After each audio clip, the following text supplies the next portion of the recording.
Good morning, kids. Dad here. It is a wonderful, beautiful, shining, smiling Monday, June 29, 2026 at 9:50 in the morning.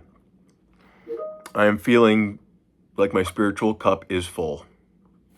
My health meter, those hearts, whoop, whoop, whoop, whoop, whoop. Spiritual body armor, whoop, whoop, whoop, whoop, whoop, whoop. Full bars, max health, max body armor. But today, in about an hour, I have not one, but two generals coming to the house. I think one of them was a 2-star general, one of them was a 3-star general. They're both retired now, but when you get to be the rank of general, you never really retire. You stay really involved, and people tend to listen to what you have to say. So, in my experience, generals are interesting creatures. I've met, when I was in the military, I had a chance to meet 3 or 4 of them. I was always in a role that was considered close to the flagpole, in headquarters offices, things like that. So I had a chance to meet a few.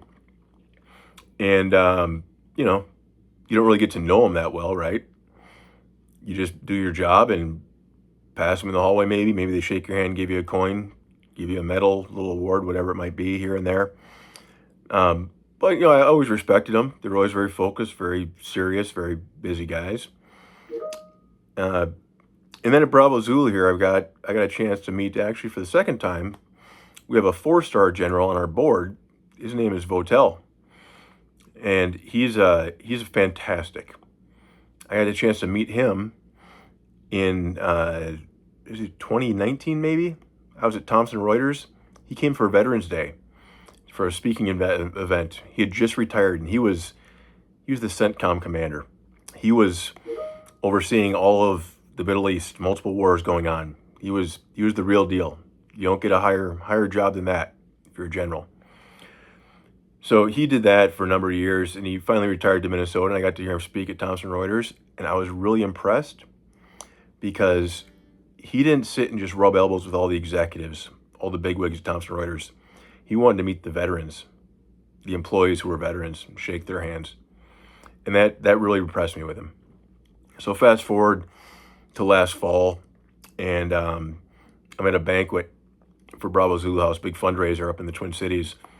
And I brought 4 or 5 guys from the house, 4 or 5 of the residents, and I ended up being seated at a table right across from Votel. And I'm sure he didn't remember me from years ago at Thomson Reuters when I just met him and shook his hand and welcomed him home. I didn't really engage with him that much at the banquet dinner, but I was kind of keeping an eye on him out of the corner of my eye. And at one point, I introduced him to the residents because I knew that it would make those residents' day to get to meet a 4-star general who was as big a deal as Votel and shake his hand. That'd be the highlight of their night, probably a highlight of their week, something they'd remember forever. And I remember when I did that, introduced him, he took the time, took 2-3 minutes with each guy to ask them where they're from, what they did, how they're liking life now. And I was so impressed by that. This guy, he's on CNN, he's on TV all the time. He's a busy, busy man, does a lot of big, important things. Yet he took the time in his night, when everybody there, people were bidding thousands and thousands of dollars just to get a lunch with this man.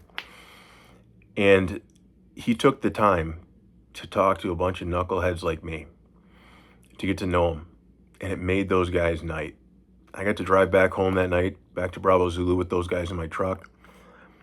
And each and every one of them was talking about how cool it was to have met the 4-star general. So why that's on my mind is I've got 2 of them coming in here today. And in my experience here, it's pretty rare for some of these people who come through here. We get a lot of people, politicians, generals, big-time donors who are writing big checks. All these, VIPs, they come through routinely. And congressmen, senators. And most of the time, I don't even bother coming out of my room because I can kind of size them up from when they walk in the door. And a lot of them are here to be seen being here. They come down here to get a photo opportunity. They want to be able to show people, oh, I went to Bravo Zulu House. I helped the veterans down there. Because maybe it looks good on their resume. Maybe it looks good in a newspaper to their voters if they're a politician. Whatever it is, it feeds their ego a bit, helps their image. But every once in a while, we get some people who come through and they take the time to stop and shake the hands of a resident. To say, hey, you're John? Good to meet you. Where are you from, John? And they'll take that 2-3 minutes of time. And that means a lot to these guys. Because this is our home. This is our house. I couldn't imagine going into somebody's house and not saying hi to them, thanking them for having me over.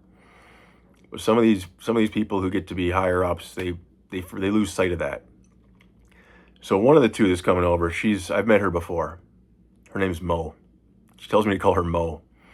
I have trouble with that. I got to call her ma'am, but Mo is her first name. It's actually a nickname for her first name. But I've met her and she was awesome because she took the time to talk to the people here. She asked me to introduce her to some of the residents. She wanted to get to know the people individually. And I'm sure that she learns a lot doing that. But she's wise enough to recognize that you want to make a difference in the world. You want to understand what's going on somewhere.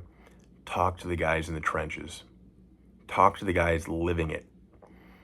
You're not going to learn what's going on in an organization, in a mission, in any sort of situation. You're not going to learn what's going on from a PowerPoint, from a slideshow, from an email, from a paper. You're not even going to learn it from talking to the leaders of that organization.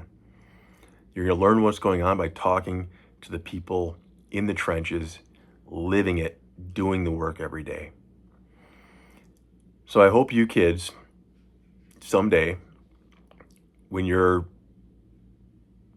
living your dreams, doing whatever it is you're doing, that you had learned the humility and had the wisdom to recognize you learn a lot more from talking to the people doing the work than you'll ever learn from talking to the people in charge. And I hope you kids take the time someday to stop and shake the hand and thank and get to know the janitor who's emptying your garbage, the cook who's making your lunch, the bus driver who's picking you up every day, whatever it is, the people doing the hard work quietly day in, day out. It'd fill my heart to know that you kids did that, if that's the kind of people you become. I make an effort to every day. Sometimes I forget I'm not perfect. I'm far from perfect.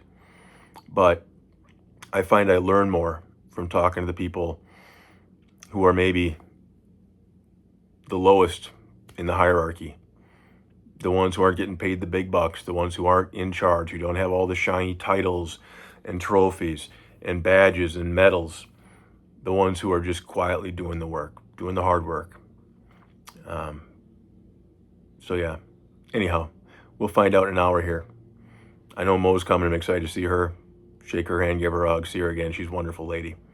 We'll see on this other general who's coming. Maybe I'll let you kids know what I think of him. Anyhow, love you kids. We'll talk soon.